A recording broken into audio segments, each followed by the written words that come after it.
बिस्मिल्लाहिर्रहमानिर्रहीम। तमाम तारीफ़ें अल्लाह के लिए, दरूद व सलाम मुहम्मद व आले मुहम्मद के लिए। अल्लाहुम्मा सल्ली अला मुहम्मदिन व आले मुहम्मद। अस्सलामु अलैकुम अज़ीज़ान मोहतरम। अज़ीज़ान मोहतरम, हज़रत अबू तालिब अलैहिस्सलाम का इस दुनिया से जाना एक बहुत बड़ा सदमा था। इतना बड़ा सदमा कि रसूलुल्लाह सल्लल्लाहु अलैहि वसल्लम ने उस साल को ही आमुल हुज़्न करार दिया।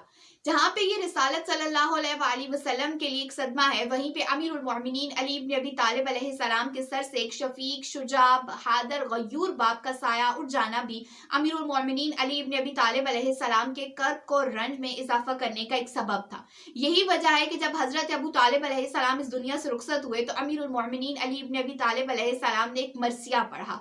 वो मरसिया किताब सिफ्त इब्न जोज़ी, तज़किरा सिफ्त इब्न जोज़ी में भी मौजूद है और इसके अलावा सीरत अमीरुल मोमिनीन अली इब्न अबी तालिब अलैहिस्सलाम ने अल्लामा मुफ्ती जाफर हुसैन ने भी इसको नकल किया है।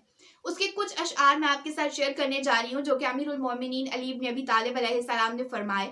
मौलाए मुत्तकियान अपने बाबा के बारे में फरमाते हैं, ए अबू तालिब, आप पनाह मांगने वालों के लिए दारुल अमा, कहत साली में अब्र बारां और तारीकियों में शमए दरख्शां थे। आपकी मौत से अरबाबे गैरत और हमीयत को इंतहाई सदमा हुआ। खुदावंदे आलम आप पर रहमत फरावा नाजिल करे, आपको अल्लाह की रजा और खुशनुदी नसीब हो। आप हजरत मोहम्मद मुस्तफ़ा सल्लल्लाहु अलैहि वसल्लम के बेहतरीन चचा थे। अल्लाहुम्मा सल्ली अला मुहम्मद व आले मुहम्मद।